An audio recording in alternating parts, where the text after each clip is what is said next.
Welcome to Seong-Seo for the PMKG STMKG Lab Geofisika talk. This is our routine online Zoom talk to discuss about everything about the geophysics and monitoring of the earthquakes and so on. So we are very happy that you accept our invitations today to share about your expertise. And now we have about 84 participants online in this Zoom meeting, and we will start soon. First, I will start with to introduce Min Seong-Seo. So Min Seong-Seo is a Ph.D. student in the School of Earth and Environmental Sciences at the Seoul National University under the seismological lab, I think. Is it correct? Yes, it is correct. Yes, okay. And he has published some quality papers on observational earthquake seismology. I noticed some of his papers about the estimations of the sensor misorientation for seismic network, and also a paper about the rupture directivity of earthquakes. So I think we are very happy to have you here to give a talk in our online meeting. As we see here, we have 86 participants in this Zoom, and for this talk, you will have 30 minutes presentations and followed by 15 minutes questions and answer sessions. And for the participants, if you have any questions, you can raise your hand through this Zoom meeting, Zoom applications, or you can put your questions on the chat, on the chat room in the Zoom applications. And if you don't want to ask in English, you can also ask in Indonesian bahasa, and I will translate it to the speaker. Okay, so if you have any questions, just raise your hand or put your questions in the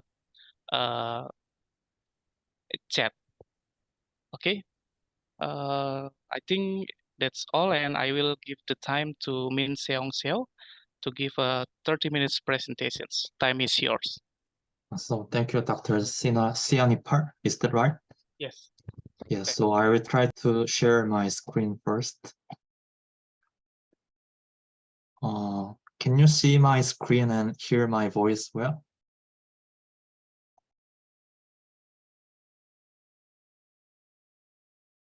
Yes. Yes, that's very good. And yes, I am Min Seong-Seo from South Korea, and there's a university called Seoul National University in capital of South Korea. And as Dr. Sianipar very well introduced, my major is observational seismology, which means that I actually deal with some seismic records and earthquakes. So maybe that should be very relevant to your institution as well. And today I want to introduce about seismometer misorientation and how can we correct this problem for acquiring more quality records. And most experienced are from South Korea, because I have actually done research on this, and maybe you can gain some insights about how to apply these kind of techniques to your regional or local networks. And actually, this work was done in my undergraduate times, where I worked together with my old friend called Young-ho Son, So I want to acknowledge him for doing this work together, and my supervisor, Professor Younghee Kim. So let me start. And if you have any question during this presentation, please feel free to leave some comments in this chat box. So I want to first introduce about seismometer misorientation. So let me first define what this means. So nowadays, as you know, worldwide, there are a lot of three-component seismometers. So what this means is that in the past, about 20 years ago, usually there was only vertical component, and because of some kind of computational cost and like those problems, however, nowadays most seismometers have vertical and two horizontal components, which if properly should be oriented in north and east directions. However, often vertical components are well leveled. However, usually horizontal components tends to be rotated from rear north and rear east. And why this happens is because usually we install seismometers deep in the borehole to reduce noise, or sometimes we also install seismometers deep in the ocean bottom because we want to record some earthquakes that occur in ocean, or study some structures beneath the ocean. So in those cases, it's very tricky to well orient seismometers in geographical north, because usually seismometers will be rotated as it goes down. Also, I have some experience about installing three-component geophones in South Korea. And when we did this, we put this into ground and used some cell phone compass to orient this. But because we are amateurs, actually we could not do this job very well, and found that a lot of these surface geophones were also misoriented. So I want to emphasize that this kind of problem is quite prevalent, not in South Korea, but maybe in other regions as well. And I also should introduce some basics about these ray propagation, because this will be very important in my next slides. And as you all know, when earthquakes happens, P wave first arrives and S wave arrives later. Actually, those P waves are known to be polarized in the direction of parallel to its propagation direction. And you can see this in this diagram, where when seismic wave propagates in these directions, P wave also oscillates in this same direction. By the way, S waves are known to oscillate in the direction orthogonal to propagation direction, as you can see in these figures. And to properly analyze these seismograms and gain some insights about earthquake mechanism and or subsurface structures, we should rotate this coordinate system properly in vertical, transverse, and radial direction, as you can see here, so that P waves are only isolated in vertical and radial directions, while S waves are only isolated in transverse directions. However, if there's some kind of seismometer misorientation, maybe this coordinate rotation cannot be done very accurately, so we cannot do some important analysis like moment tensor inversion, receiver function analysis, and shear wave splitting, and any other analysis that requires three-component seismograms. So Actually, there are many methods to correct for this misorientation, but in I actually used some kind of principle called P-wave polarization. And actually, I already introduced important principle where P waves are polarized in the direction equal to its propagation direction. So that's basically called P wave polarization.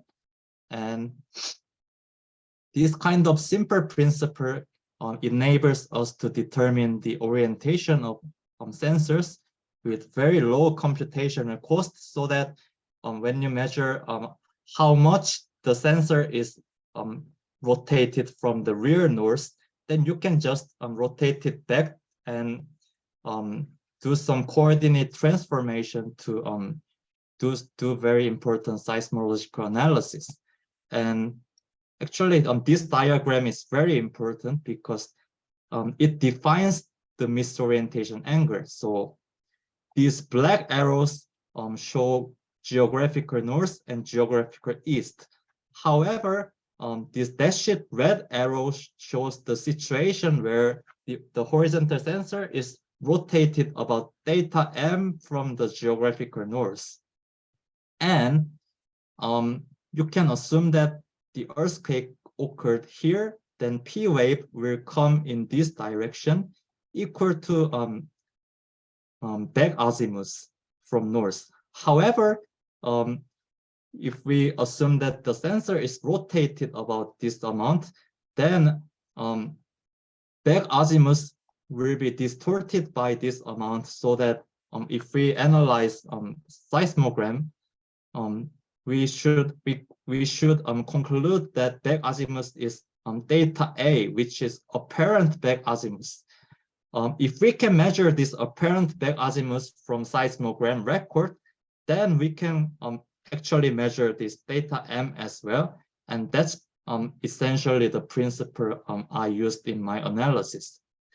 Also, if we look at these three component seismograms, I marked this P wave window as red color, and you can see that P waves are only shown in vertical and radial components, while its energy is almost zero in transverse components. So this is basically the another version of this polarization principle, and I actually will use this kind of concept as well.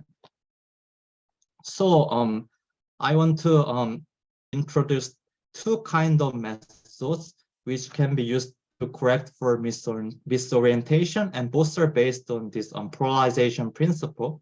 And first one is the principal component analysis, or PCA method, which is actually used widely in data analysis recently. And if you plot P wave particle motion in east-north coordinates, then you can see that P wave oscillates in some direction, and this actually should be equal to P wave propagation direction as well. So if we can do some eigenvalue analysis to find the dominant direction, which is marked as red arrow here, and if we also know the location of earthquake, then we can measure this theta A, and we also know theoretical back azimuth. So by subtracting theta T from theta A, we can measure how much sensor is rotated from the north. And the second method is called minimum transverse energy method, where we try to find the apparent back azimuth where transverse component has no P wave energy.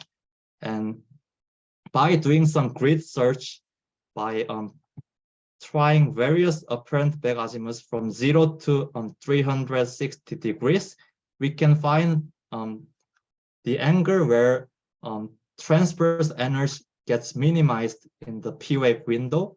So I used both methods to measure misorientation angles and cross-validated to see if those results are same. And I will give some more details of the first method, which is the PCA method. And this left figure shows the portion of P wave where P wave arrives here and propagates through some direct arrivals and codas. And if we include too much coda when analyzing particle motion, then this particle motion can be distorted from actual propagation direction. So we should define some window and make data metrics from 3-component seismogram, and then we can calculate matrix S, which is called covariance matrix, which is also used in statistics. And we apply eigenvalue analysis to this covariance matrix S to find 3 eigenvalues and 3 eigenvectors. And eigenvector U1, that corresponds to the largest eigenvector lambda1, is actually the dominant direction of P wave particle motion in 3-dimensional space, while this lambda2 and lambda3 describes the particle motion in horizontal plane. So by simply taking inverse tangent of these 2 horizontal eigenvectors, we can measure apparent back-azimuth.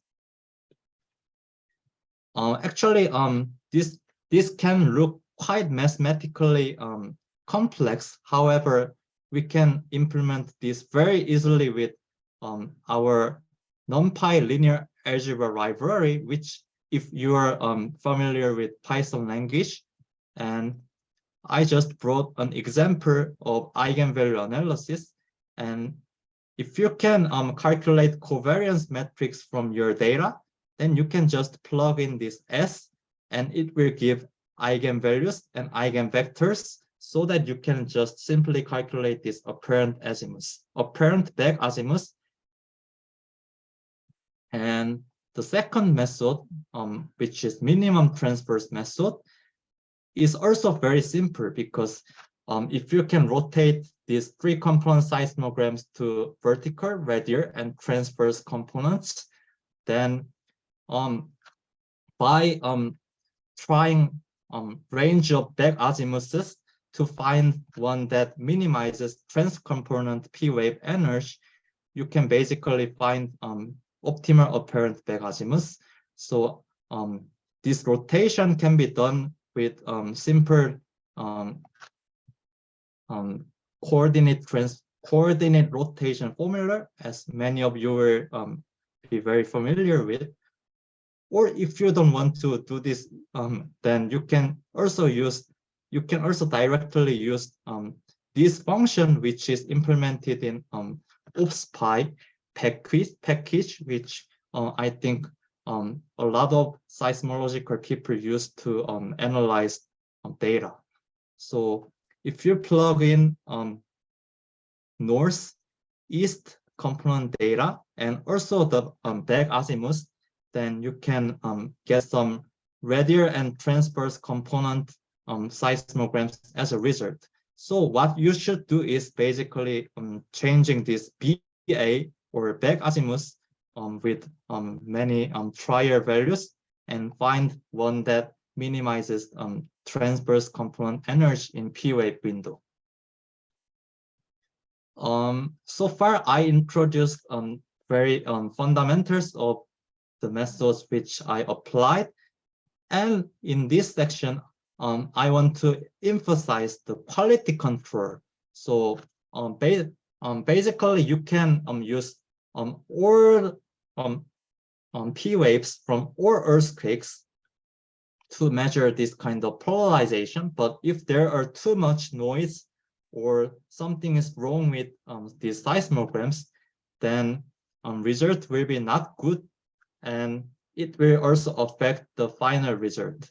So quality control is often overlooked, but it's very crucial step in observational seismology.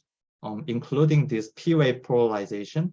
So there are some parameters that must be tuned, which is P-wave window length, also signal to noise ratio, or SNR, defined as this formula.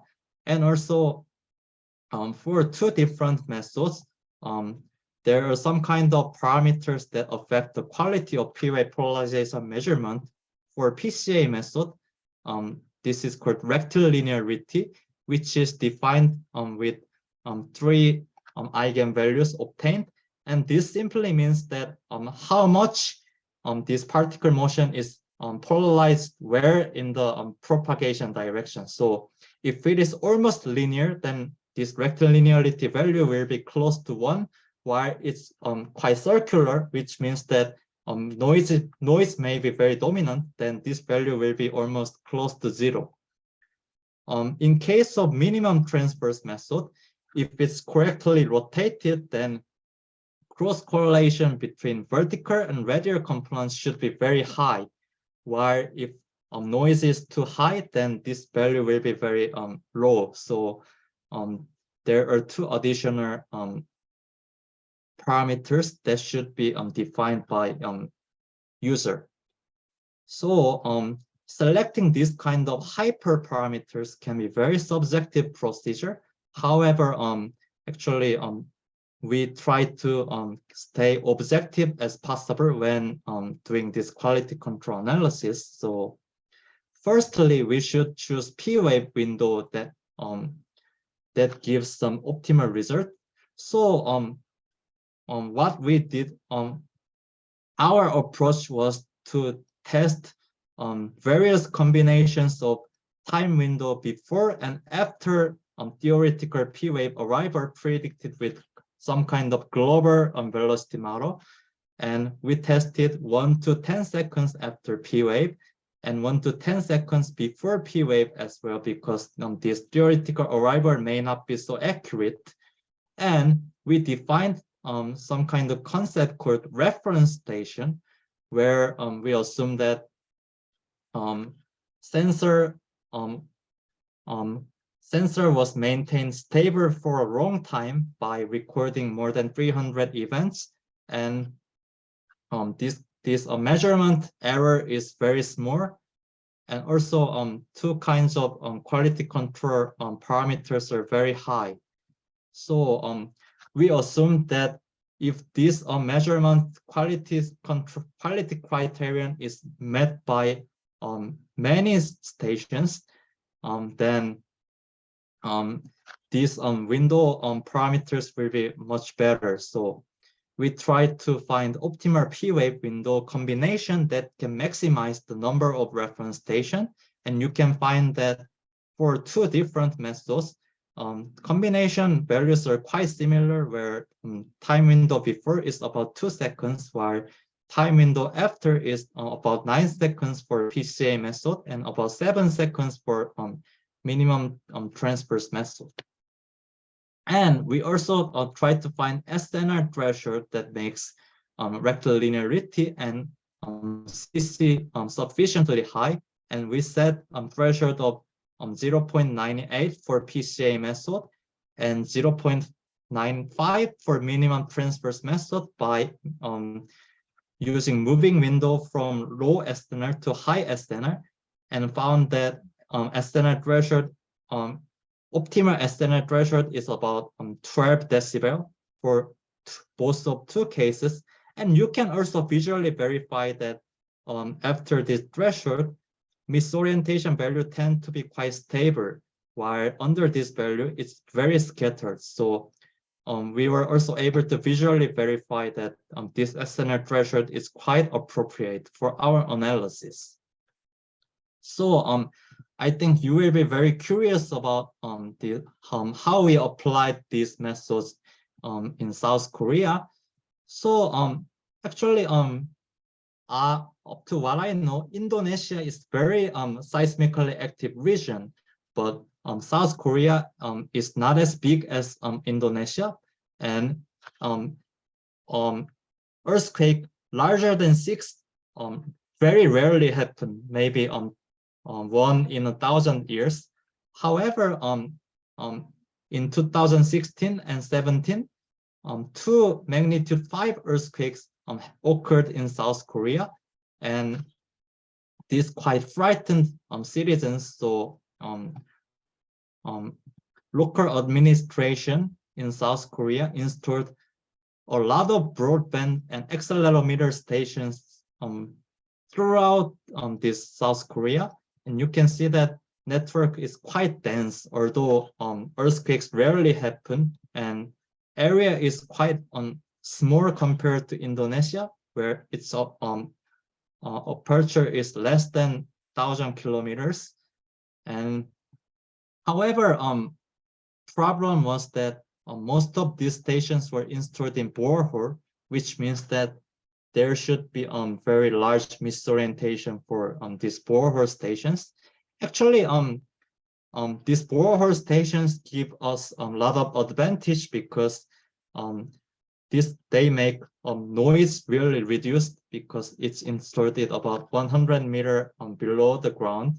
However, problem is that we cannot properly use these horizontal component seismograms for many analysis. So that was our motivation for doing this misorientation correction. And study period almost encompasses 20 years. And the events we used are ones larger than 6, and epicenter distance ranges from 0 to 90 degrees. And bandpass filter we used is from 5 seconds to 50 seconds. This is one example of permanent station where we measured misorientation with PCA method, and result with Minty method is almost similar to this one. And you can see that misorientation value changed at least 2 times, where you can see by this vertical line. And surprisingly, this time also were matched with the time of sensor replacement, which means that when operator replaced sensor in this station, they also made this sensor rotated somehow. And you can see that in this station, misorientation angle was quite close to 0, but after 2016, it somehow rotated very significantly. And this case emphasizes that it's not only important to estimate a single misorientation value for one station, but you should also track how this misorientation changed with time. So this is one good example that shows that we also should track the time dependence of this misorientation angle. And it is also very good if you have some kind of logs which recorded where these operators, when the operators this replacement or reorientation works for each sensor. And this is some statistics that show how much sensor was rotated from north. And if the arrow is directed to north, then this means that sensor is very well oriented. And while if this deviates from north, then it shows that sensor is quite significantly rotated. And you can see in this right figure that most of surface sensors are quite well oriented. However, borehole stations are not very well oriented. Yet a lot of portion is also well oriented as well, but we should take some caution when analyzing, especially this borehole sensor records. And also, we try to evaluate how this misorientation calibration can improve our seismic analysis in Korea. So we used one magnitude 3.7 earthquake that occurred offshore South Korea to generate synthetic seismograms. And after doing rotation, how this synthetic seismogram match with actual observed seismogram, and black curves show the synthetic seismogram, while red curve shows observation before doing correction, and this green one shows one after correction. And you can see that before correction, two curves really do not match. However, after correction, you can see that these synthetic and observed seismograms match very well. For this one is very significantly rotated about 180 degrees, while this one is moderately misoriented about 50 degrees. But in both cases, you can see that this misorientation correction is very important for making these transverse and radial components usable. And secondly, we also tested this method with very dense broadband network located in southeastern Korea, where these stations cover about 50 kilometer by 50 kilometer region. And also deployment time was quite short, about less than 2 years, when it did some analysis on these records. And one thing to note is that permanent broadband station was located in amidst of this network, where you can see as this blue color. And key point is that from previous analysis, we also knew this misorientation value. So we first applied PCA and MINT method and found that even though spanning period is less than 2 years, some kind of misorientation change occurred, and also that even though study period is quite short, we can quite accurately determine these misorientation angles. And also this figure shows that quality control is very important, because these gray dots show the measurement that could not pass the quality control. And also I noted that there was one permanent station, and we did some additional analysis to measure these misorientation values relative to this permanent station. And how we did this is using using some teleseismic earthquakes that are large enough to see that if the frequency is sufficiently low and stations are sufficiently close, then this teleseismic earthquake shape should be very similar. However, if orientation is rotated somehow significantly, then similarity between two signals will be very low. So we proposed some simple analysis that if we rotate this teleseismic signal by some range of angles and can make those signals very similar between this permanent station and other stations, then that will be actually also misorientation angle. And we tried this with 4 teleseismic waves, and this one shows one example with the first event, and you can see that the angle measured using only one teleseismic earthquake is very similar to one obtained from PCA method using many events. And this shows that if we have some kind of dense enough array and large teleseismic event, even single well-recorded event can be very helpful.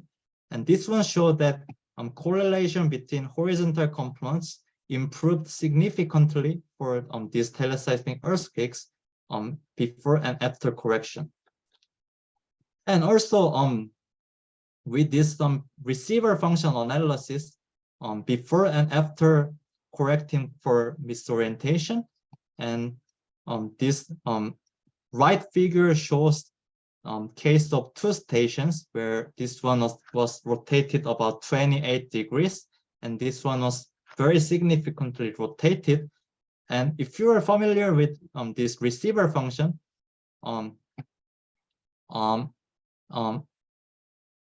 if properly done, this tangential receiver function should have almost zero energy in 0 seconds, but you can see very large negative amplitude in tangential component receiver function before correction, but after correction you can see that this amplitude almost decreased to 0.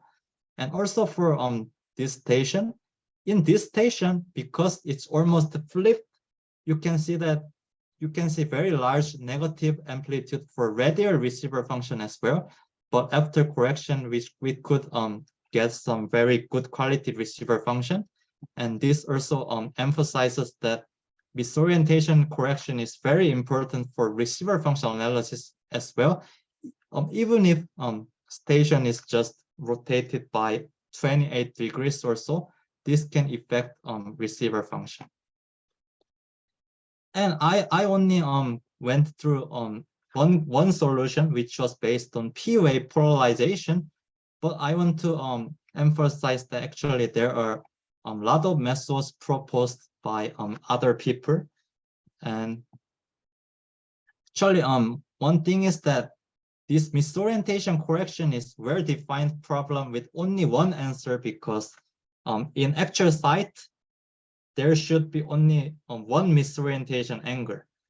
So actually, if you have actual in situ measurement, this can greatly help validate the result. However, if this kind of in situ measurement cannot be done, like for borehole stations or ocean bottom seismometers, then cross-validation using other methods can be very helpful, I think.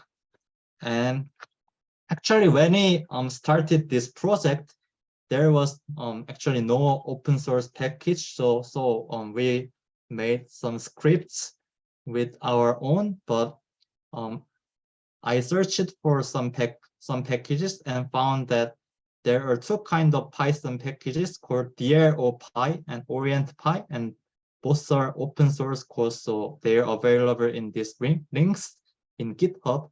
And this DLOPy provides some orientation correction based on this Rayleigh wave based algorithm, which I did not introduce in this presentation, but you can refer to this paper written by Doran and Laske.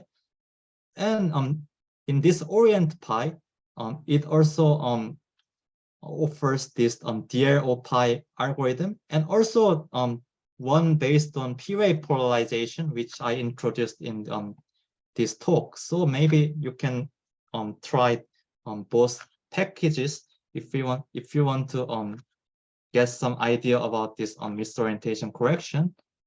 And also I introduced my experience on the South Korean seismometers, and they were published in two papers. This one is for permanent seismic network, and this one is for dense network in southeastern Korea. So if you want to learn more about the details, you can read these papers. And actually, these are not open access papers, so feel free to request me a file by email or so. And I really thank you for listening to my talk, and feel free to ask any question. So that's end of my presentation. Okay. Thank you so much for Min Seong-Seo for your very good presentations. Now we understand that to do the corrections for the sensor misorientation is very important. You have demonstrated that doing the corrections for the orientation of the seismometer is important on the analysis of the moment tensor inversions and the receiver functions. And in this presentation, you show that you use the P-wave polarizations method. Instead of that, we have many options to do the sensors. You have explained it that we have another method like the Rayleigh wave polarizations ambient noise cross correlation and receiver function harmonic decomposition, and you also show us some open source code to do the seismometer corrections. Thanks for your great talk, and now we are in the questions and answer sessions. If you have any questions, just raise your hand or put your questions in the chat. Okay, we do have 2 participants raise hand. Okay, first, Lutfi, you can ask your questions. Thanks. Thank you, sir. Good afternoon, sir. First of all, I said big thanks to sir, which has delivered to us science insight about misorientation. Excuse me, sir. I have 2 questions. The first questions regarding of the explanation about borehole and ocean bottom seismometers. Is there anything methods out of PCA and MINTI to keep their maintenance for preventing the misorientation, sir? Next, number 2, I have curious about ocean bottom seismometers. Is there any tips to agencies around the world which doesn't yet have that seismometers, and how to create the minimum probability about the misoriented sensors? As we know, there were so many earthquakes occurred in oceans. Thank you, sir. So if I understood your questions correctly, the first one was that for OBS, are there some other options other than this P-wave polarization-based method? Is that correct? Yes, sir. Yes. So actually, for ocean bottom seismometers, usually deployment period is not very long because of battery or other issues. So usually it's about 1 year, I think, for the most operations, and it's much shorter for some operations as well.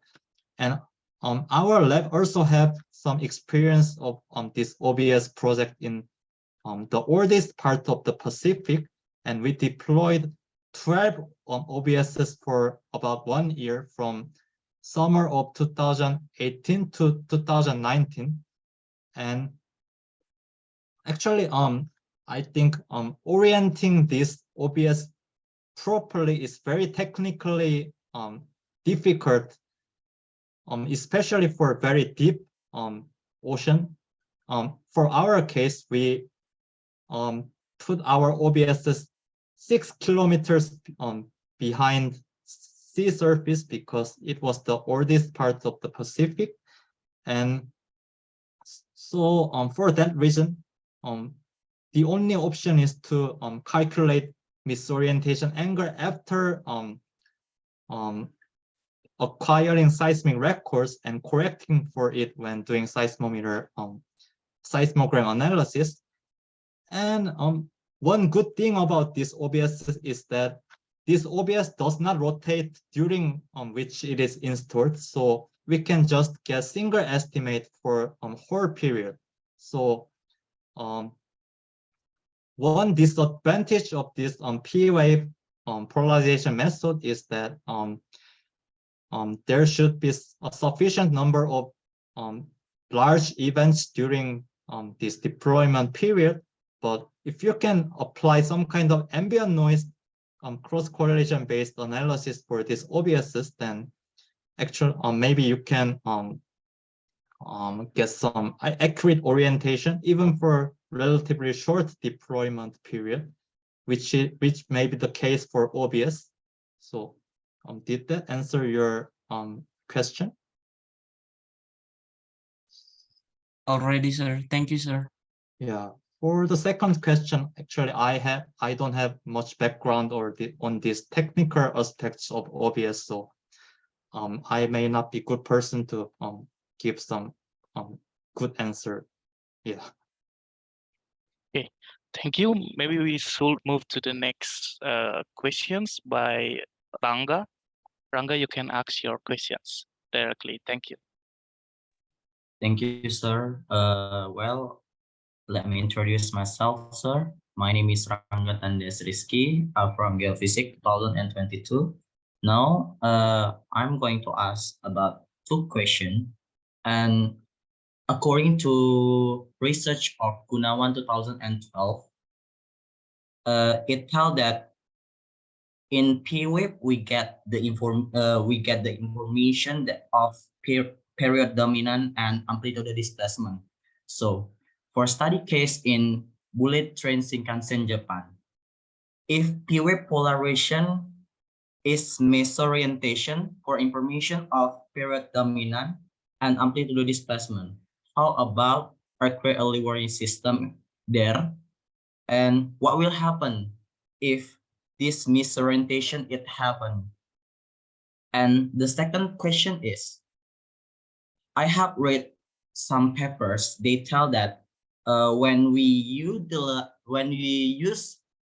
onshore seismograph and offshore seismograph, we can get high information clearly about P wave when we utilize by onshore seismograph and offshore seismograph like OBS.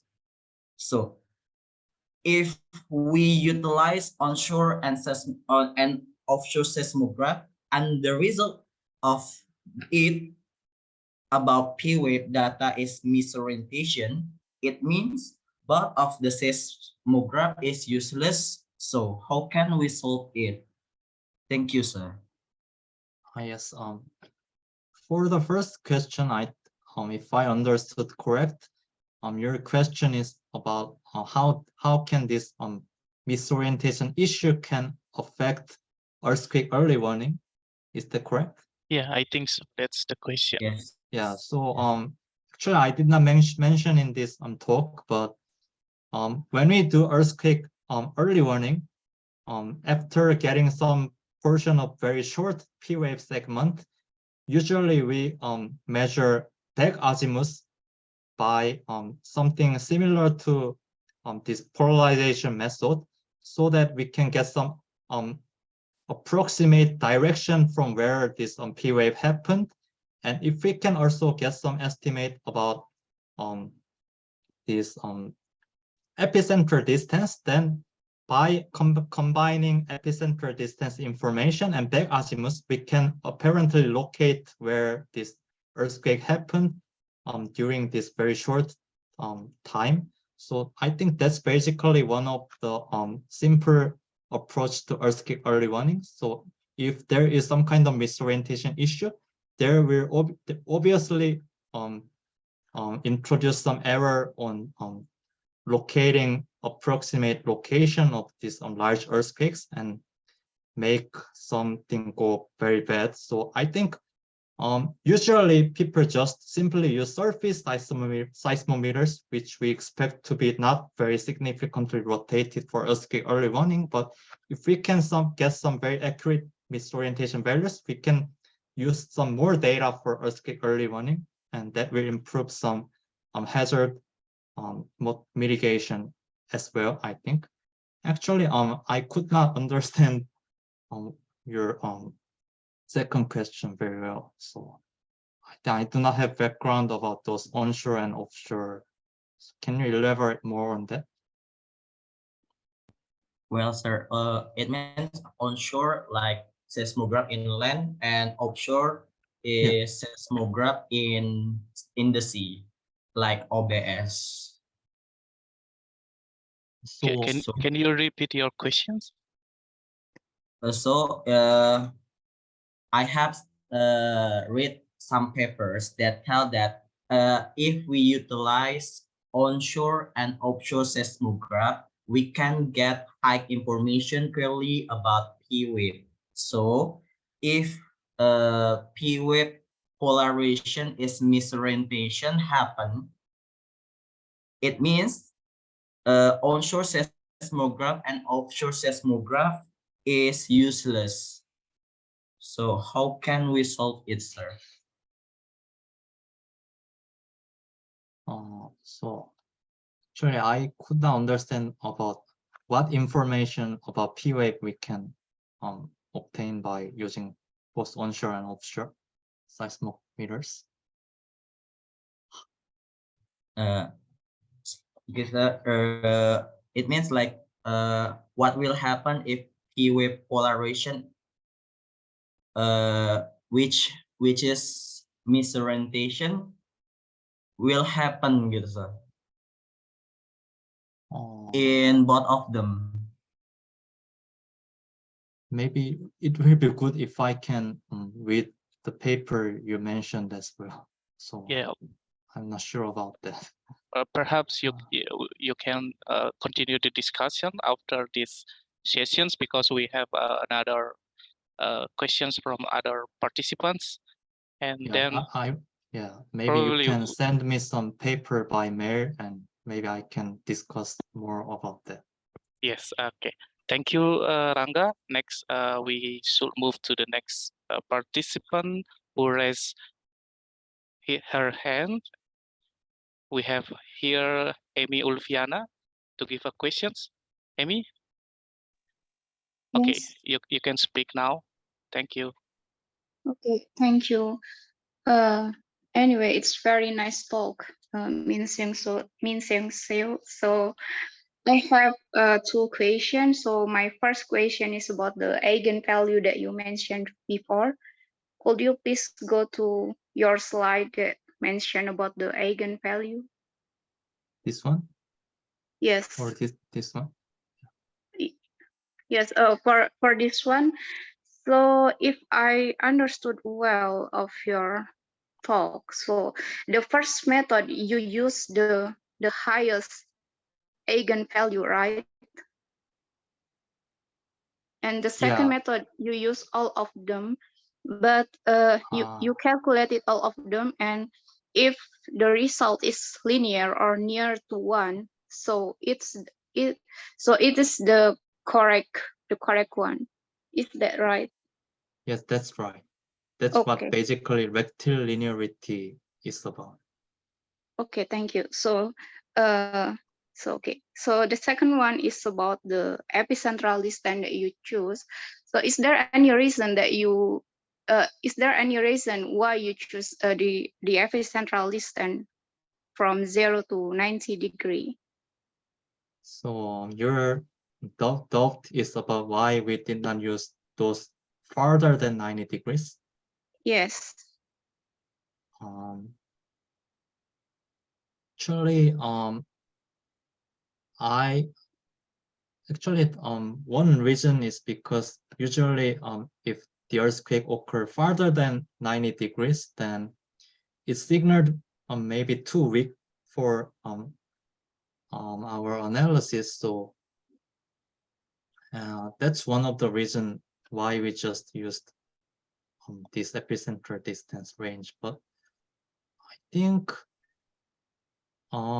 if there is sufficient P-wave signal beyond this distance, then there should be no problem about applying this method. So I think that's a very good question.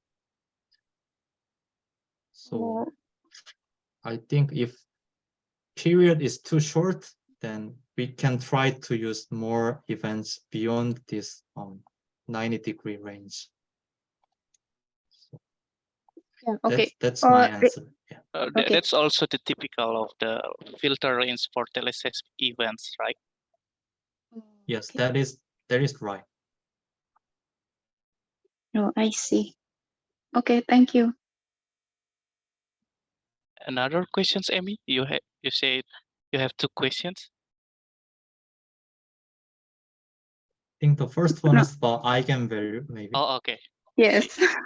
Okay. Okay. Then we should move to the next questions by Parelli Margiono. Parelli, you can ask the questions directly. Thank you.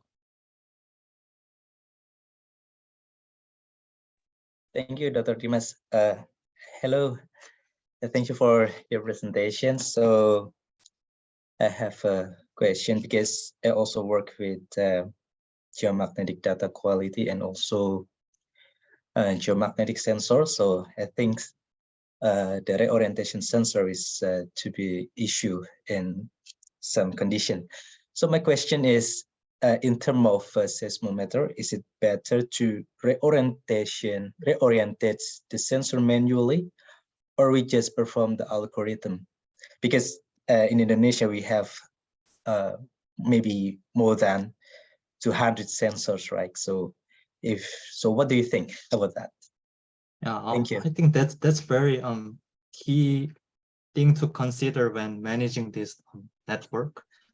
Actually, in Korea, there's one organization which manages these networks, and usually they do not perform research, but most of professors and students perform research. So it's kind of separated in Korea, where actually if we can work together, we can do much better. But first, there's some kind of problem, and in case of us, I think it will be much better to just keep seismometer for a long time, not touching of this orientation, because if we can just obtain this single misorientation value, then we can just uniformly apply correction to all period. But if those operators reorient and do somehow, then I think it can introduce some unknown errors, and we should do correction again and again. So I think, in my opinion, it is much better to just keep these sensors as it was, but it's just my subjective opinion. Okay. Yes. Thank you. Perfect. Thank you.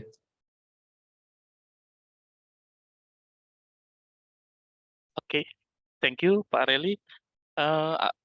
Do you have any questions from other participants here?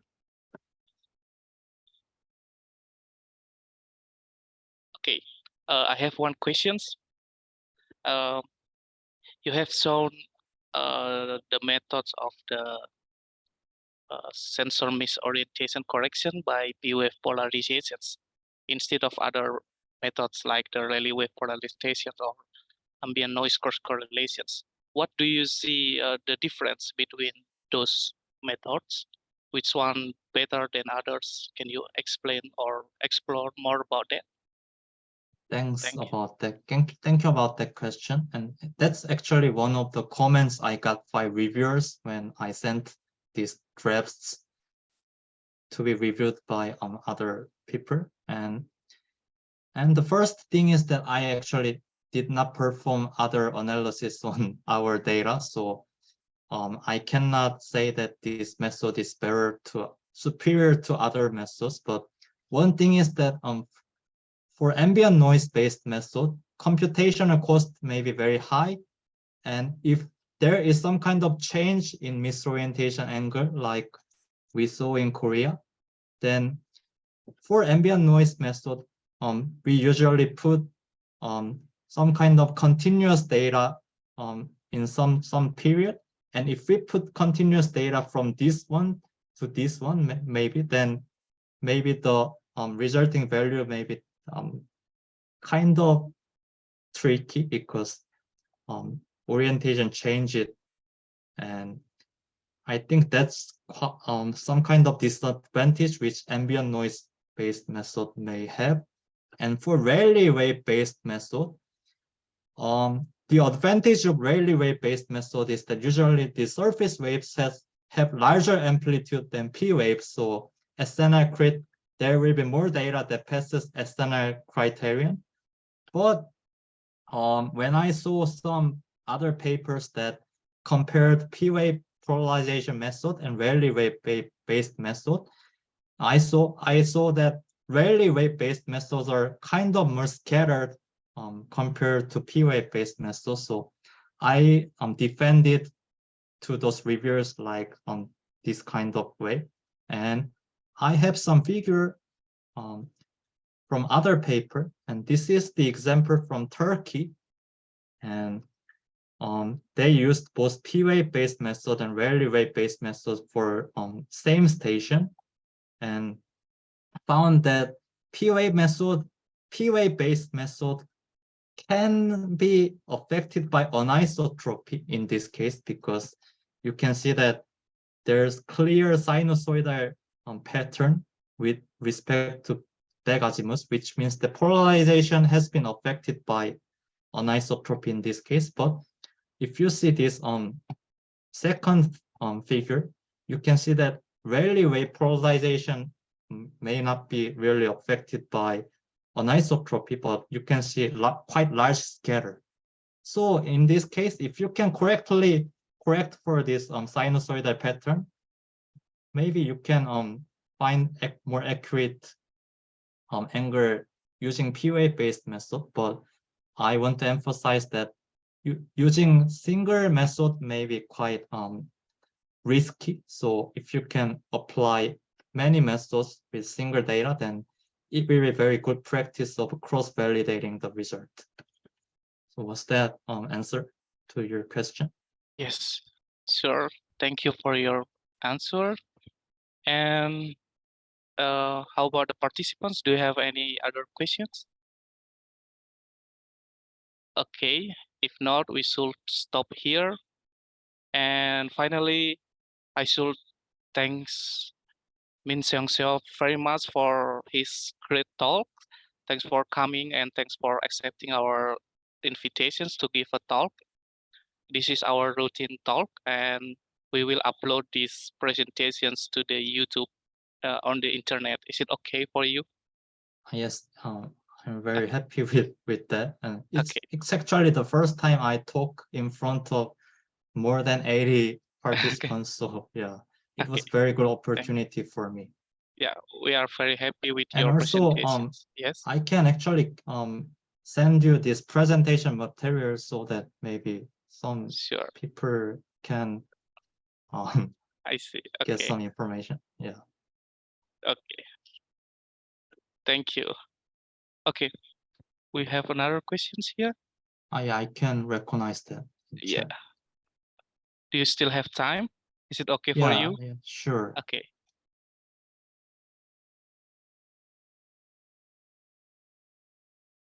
Okay, can you answer the questions?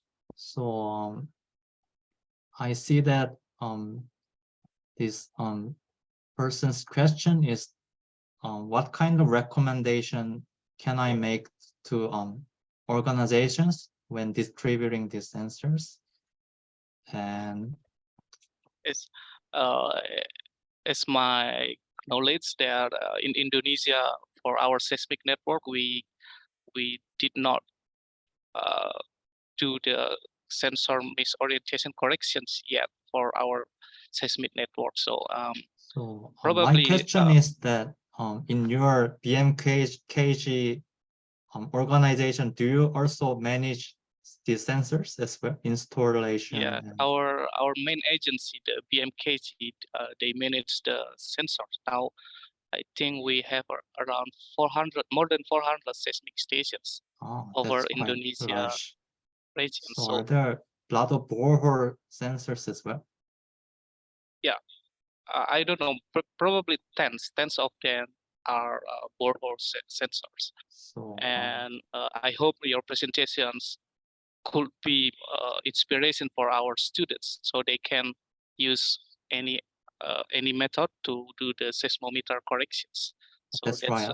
It's yeah, very good exercise for learning some basics of data processing. And for this question, I think it would be quite good if when organization do some kind of operation such as re-rotating sensor or replacing these sensors, there can be some slight rotation. And if you can record some exact date when those operations happened and distribute, then those data can be very good point for recognizing where this misorientation might have happened. So yeah, I think that's what I could recommend, and that's what is very poorly done in South Korea. Yeah, so we have some we did not have very much information when these rotations happened. So we must have detected this afterward by doing some by analyzing these graphs like this.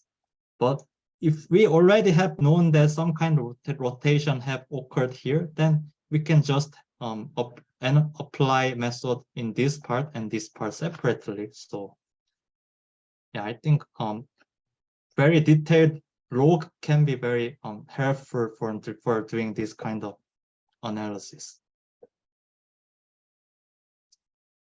Okay, thank you. And to the participants, we will distribute the presentations and probably the papers by Seong-Seo to all of you. And if you have any questions, you can also send him any email, I think. Is it okay? Yeah, it's send him certainly any okay. email. And also, as we see in the presentations, there are some open source software in the GitHub on the internet, so you can do the exercise to do the sensor misorientations analysis, and we can probably do for our PMKG seismic network in Indonesia. So this is a great talk and a great opportunity to us to see more about the sensor misorientations. And we see the example from South Korea. Okay, once again, I thank Seong-Seo for your presentations, and probably we should stop here, and we will upload the presentation to the YouTube. And finally, we will have a certificate of appreciations to the speaker, and I will send that certificate to your email. Okay. Thank you. Okay. Okay, then we should stop here. I thanks all of you for your for coming to this Zoom meeting, and see you for the next talk in the probably in the early of July. Thank you. See you. Bye-bye.